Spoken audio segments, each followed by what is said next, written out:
በዛሬው ቪዲዮአችን እንግዲህ የዩቲዩብ ሞኔታይዜሽንን ከሀ እስከ ፐ ትክክለኛ ሂደቶቹን በዚህ ቪዲዮ አሳያችኋለሁ። ይሄንን ቪዲዮ በማየት በጣም በቀላሉ የዩቲዩብ ቻናላችሁን 100% ሞኔታይዝ ማድረግ ትችላላችሁ።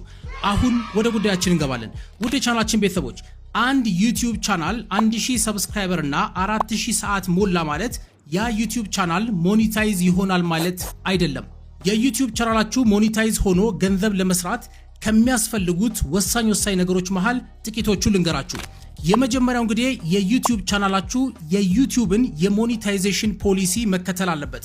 ይሄም ማለት ምን ማለት ነው? የምትሰሩት ቪዲዮ የእናንተ ሊሆን ይገባል። እንደዚሁም ደግሞ የምትሰሯቸው ቪዲዮዎች አድቨርታይዘር ፍሬንድሊ መሆን አለባቸው። ይሄም ማለት ለማስታወቂያ ምቹ መሆን ይኖርባቸዋል ማለት ነው።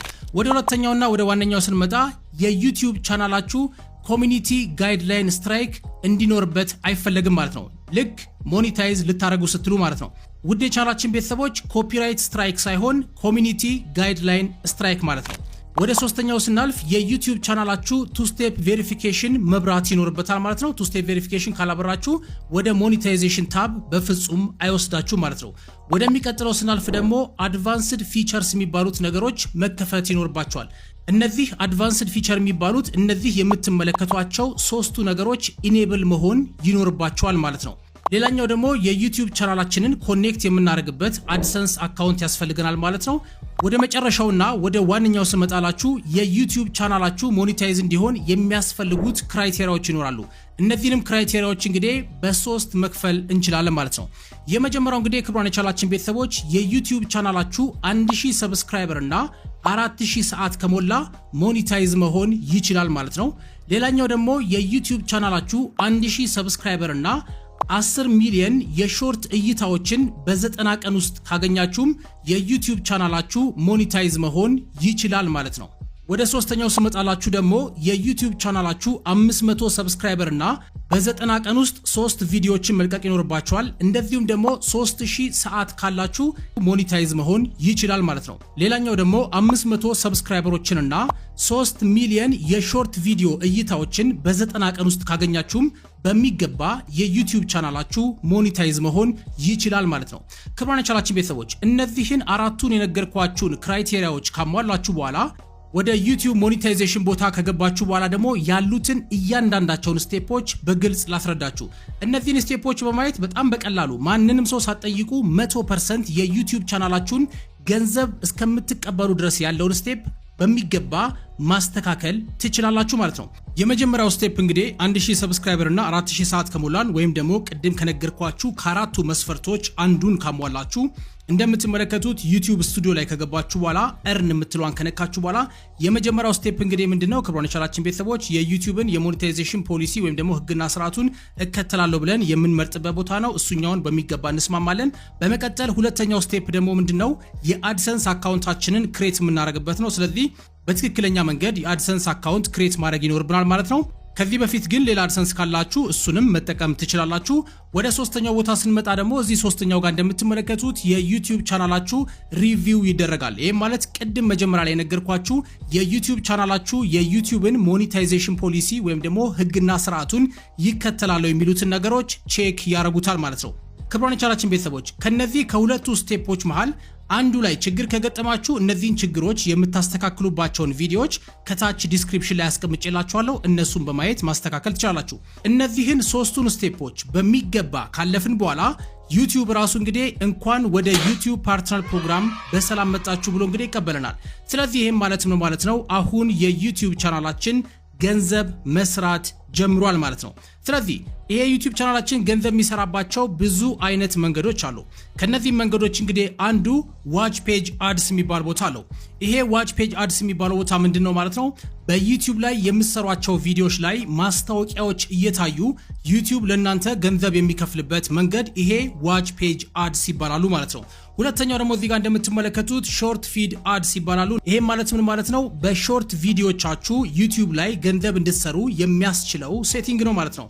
ሌላኛው ደግሞ እዚህ ጋር እንደምታዩት ሜምበርሺፕ ነው። ሜምበርሺፕ ማለት በአጠቃላይ ምን ማለት ነው? የእናንተ አድናቂ የሆኑ ሰዎች ወይም ደግሞ እናንተ ሰፖርት ማድረግ የሚፈልጉ ሰዎች የእናንተ ቻናል ሜምበር በመሆን በየወሩ ለእናንተ ገንዘብ የሚሰጡበት መንገድ ነው ማለት ነው። ወደሚቀጥለው ስናልፍ ደግሞ እዚህ ጋር እንደምታዩት ሱፐርስ የሚል ቦታ አለ። እዚህ ጋር ሱፐር ቻት፣ ሱፐር ስቲከር እና ሱፐር ቴንክስ ይባላሉ። እነዚህን ሶስቱን ፊቸሮች በመጠቀም የናንተ አድናቂ የሆኑ ሰዎች በጣም በቀላሉ ለናንተ ጊፍት የሚሰጡበት መንገድ ነው። ልክ ቲክቶክ ላይ ጊፍት እንደሚሰጠው እንደማለት ነው። ወደሚቀጥለው ስናልፍ ደግሞ እዚህ ጋር እንደምታዩት ሾፒንግ ነው። ሾፒንግ ላይ ምንድነው ያው በጣም ብዙ ሰዎች ኢትዮጵያ ውስጥ አይጠቀሙበትም። እቃዎቻችሁን ኦንላይን ላይ የሚሸጡበት እንደዚሁም የራሳችሁን ስቶር ከፍታችሁ ከዩቲዩብ ቻናላችሁ ጋር ኮኔክት በማድረግ በጣም በቀላሉ እቃዎችን የሚሸጡበት መንገድ ነው ማለት ነው። እዚህ ጋር እንደምታዩት ብራንድ ኮኔክት የሚልና እንደዚሁም ጊቪንግ የሚል አለ። እነዚህ ፊቸሮች እንግዲህ ተካተዋል ማለት ነው። ስለዚህ ክቡራን የቻናላችን ቤተሰቦች ዩቲዩብ ላይ ገንዘብ የምትሰሩባቸው ትክክለኛ መንገዶች እነዚህ ናቸው ማለት ነው። የዩቲዩብ ቻናላችሁ ሞኔታይዝ ከሆነበት ቀን ጀምሮ $10 ልክ ስትሰሩ አድሰንስ የሚባለው ድርጅት የናንተን ቬሪፊኬሽን ይፈልጋል ማለት ነው። ይሄን ቬሪፊኬሽን አይደንቲቲ ቬሪፊኬሽን ይባላል። ይሄንን አይደንቲቲ ቬሪፊኬሽን የምታረጉት ኢትዮጵያ ውስጥ ሆናችሁ በአሁን ሰዓት እየተቀበለ የሚገኘው ዶክሜንት ፓስፖርት ብቻ ነው።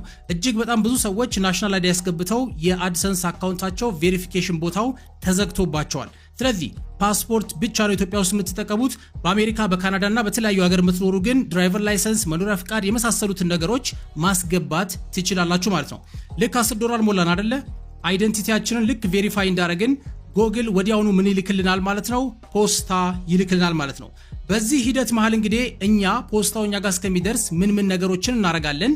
ታክስ መሙላት ይኖርብናል ማለት ነው። ስለዚህ የዩኤስ ታክስ ኢንፎን እንሞላለን። ስለዚህ ሁሉም ዩቲዩበሮች ይህንን ዩኤስ ታክስ ኢንፎ የተባለውን ነገር መሙላት ይኖርባቸዋል ማለት ነው። አሁን የምነግራችሁን ስቴፖች እንዳለ እንዴት አድርጋችሁ መሙላት እንደምትችሉ የሚያሳዩትን ቪዲዮዎች ከታች ከነርሳችሁ አስቀምጥላችኋለሁ። እጅግ በጣም ቀላለው፣ የትም መሄድ አይጠበቅባችሁም ማለት ነው። ስለዚህ ክቡራን ቻናላችን ቤተሰቦች የተወሰነ ያህል ቀኖችን ከጠበቅን በኋላ ልክ ስክሪኑ ላይ እንደምትመለከቱት ልክ እንደዚህ አይነት ፖስታ ይመጣላችኋል ማለት ነው። እነዚህ ሁሉ ፖስታዎች እንግዲህ የምትመለከቷቸው እኔ ለተለያዩ ዩቲዩበሮች በነፃ አስመጥቼ የምሰጣቸው ነው። የኔን ፖስታ ሳጥን ቁጥር ተጠቅመው ማለት ነው። ስለዚህ እንደዚህ አይነት ፖስታ ሲመጣላችሁ ፖስታውን ስትከፍቱት እንደምትመለከቱት 6 ዲጂት ቁጥሮችን ታገኛላችሁ። ይሄንንም ቬሪፋይ ማድረጊያው ቦታ ጋር በመምጣት በጣም በቀላሉ ትሞሉታላችሁ ማለት ነው። አሁን የሚቀረን አንድ ነገር ብቻ ነው። እሱም ምንድነው?